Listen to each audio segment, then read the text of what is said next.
Assalamu alaikum dear students. Let's take today grammar work of this lesson that we completed, the Kashmiri shawl. Tatu bacho आज लोस एम lesson of grammar work यू सेश complete को lesson एम एक करेस question work ते तो आज इस grammar work सेश तो यू सिमो sentence याद नजदीक the ring shawl can pass through a ring. इसी word is underline करे दातनस and the word which is underlined here, it is called preposition. In this sentence, the underlined word shows us the relationship of the shawl with the ring. Words that shows the relationship of the subject with the object are called prepositions. Subject go yem sentence begin guys. So the ring shawl. Object is last practice yatnas go use a ring. Use emen don darmiyan high relationship. That word is just one prepositions through use. If I put one kind that there are some sentences, and in these sentences, the prepositions are given. The policeman is between the two thieves. It gets between preposition. Policeman is subject, two thieves object. The words have a relationship of subject with the object. And it is called preposition. Between चीज़ करान दोन यातनस दोन नफरन दरमियान ऐसन काम भी है या दोन चीज़न दरमियान ते अगर काम भी है था उन्हें कहाँ चीज़ था उन्हें दोन चीज़न दरमियान तम साथ चीज़ use करान between. The mother is standing behind the girl. Behind यातनस preposition. तो ये लेस कहाँ नफर वुचो इस कुंजे से बेहतर कुन चीज़ पर किन सूरी साक से बेहतर कुन इस नफरस पर किन सूरी तम साथ चीज़ use करान behind. Sometimes you see he is standing dash the door. He is standing behind the door.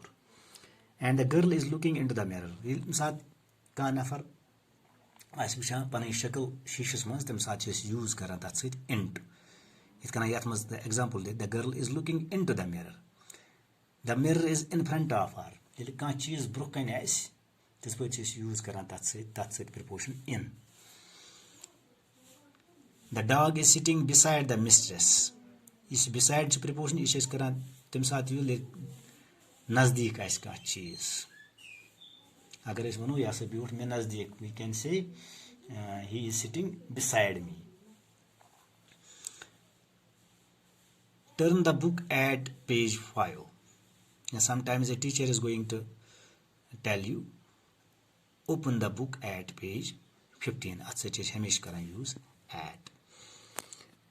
The plane is flying over the man. It is above the ground. The plane means the aeroplane. So जहाज इल पिष्ट ऐस पकान तिस पर इसका use fly ऐसे over. मगर इलिस वनो कि यासा इकिम निश थोद ज़मीन निश इल कांच चीज़ ज़मीन निश थोद ऐस तम सोच करान use is above. It is above the ground.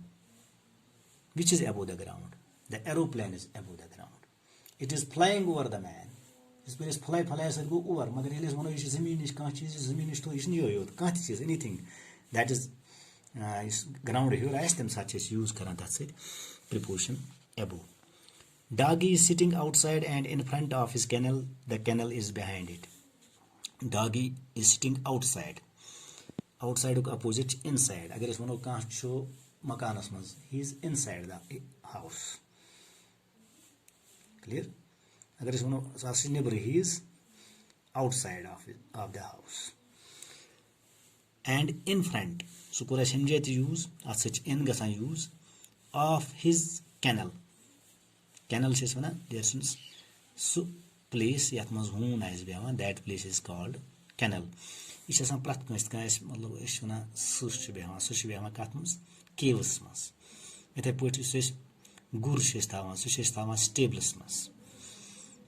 इम गए इमिन यतिम जाय इमिन जायन मज़ इम रोज़ाच. The kennel is behind it. वो इम साथ इस हूँ इस beat in front of his kennel. He is sitting in front of his kennel. मगर इस पर ये kennel रोज में पत कहीं. So we can say the kennel is behind it.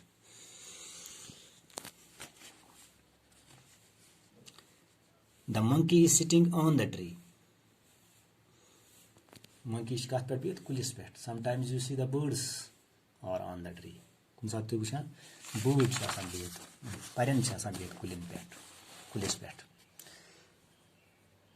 Sheila is jumping over her friend कह नफर कुन पिट लगाए वोट जंप कर तिस पे टाटो बचो तथ सत ओवर करान यूज अगर दीवार पे लगाए जंप इस करो ओवर यूज मगर समटाइम्स अगर दरियावस मज लगाए जंप तम सात हेको ओवर कर यूज कि the correct is he is jumping into the river ये कह नफर जंप लगाए कुन मज तिस पे करान यूज इन टू मगर ये कुन पिट लगाए जंप तिस पे करान use over preposition the two friends are shaking hands with each other ये ज नफर आसन हैंड शेक करान अकिस तिस पे करान यूज विद टाटो बच्चो they are talking to each other talk सत हमेशा यूज करान to the flag is flying over the mountain top what is flying over the mountain top flag वन जेंडर्स माउंटेन टॉप गो पहाड़ किस पेट तथ वन टॉपस पे तम सात यूज करान फ्लाई सत over the children are going into the church sometimes we can also say we are going into the mosque clear they are going into the temple in place maz or gasan this page is karan use into pages into karan zyada pan use where it shows motion yatnas motion hai kan cheez tam se into karan use they are running dash it towards it kun taraf kar ka kun tarafas kun gas this word is karan use towards that side ya ashwana kun saat ye road has gasan this road leads to Baramulla this road leads towards Baramulla both are correct dear students there is a man at the church gate ye kunje gate aspect ka nafar ais tem sat karan use at the boat is sailing dash the river in the river there is a lot of water in the proportion of the proportion under the boat there is a lot of water under the boat go of this proportion under this proportion under is karan tem saat use there is solution kun saat table stala is ball is wano the ball is under the table agar ye table pe thawon ye ball is wano the ball is on the table ya kitab thawo is table pe dear students is one of the book is on the table agar ye table tal thawun kitab is one of the book is under the table it depends upon the situation you could situation ai temi hisab se preposition use karan dear students wish yat maz ki death examples are given the pictures in the following sentence represent the different concepts that prepositions are used for guess and concept and replace the pictures with appropriate prepositions given below निम जे पता replace कर replace करने जरूरत tattoo बचो कि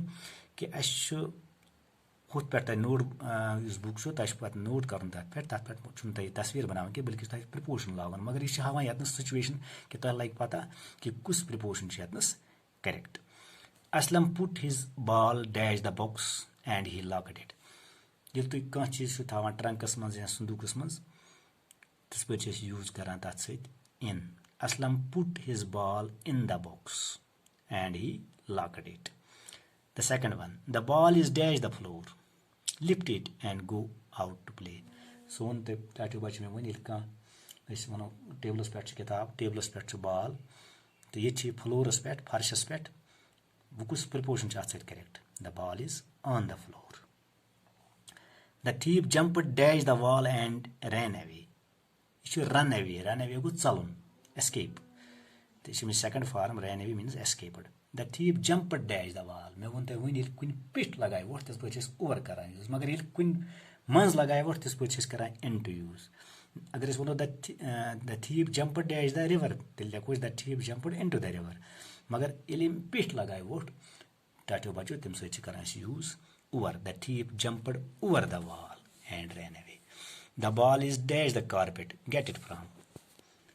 When me tattoo bachu ta lil as one table stall kitab is one of the book is under the table ithe pochi ball is at tal carpet stall because one of the ball is under the carpet get it from there don't look dash the window they are watching you il ka kun kin as wicha this word is karan use through गो अमिस मना कर don't look through the window they are watching you तुम वुचान षम वुच अपर दार किन कह don't look through the window 6th construct your house a little dash the ground level अस वो जमीन हूर पान वो कि यह जहाज जमीन हूर वो एबो द ग्राउंड इथे पे कह चीज बनान मतलब कंस्ट्रक्ट कर मकान यह कर कम नश ग्राउंड लेवल हूर पान तस पे क्या करो use construct your house a little एबो the ground level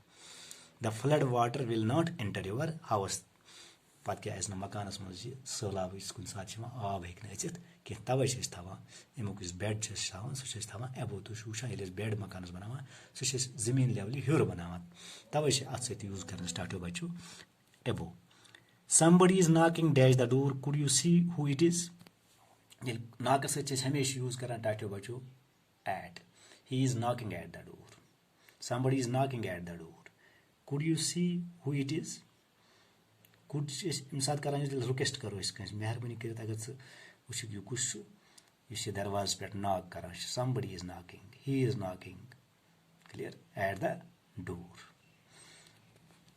thank you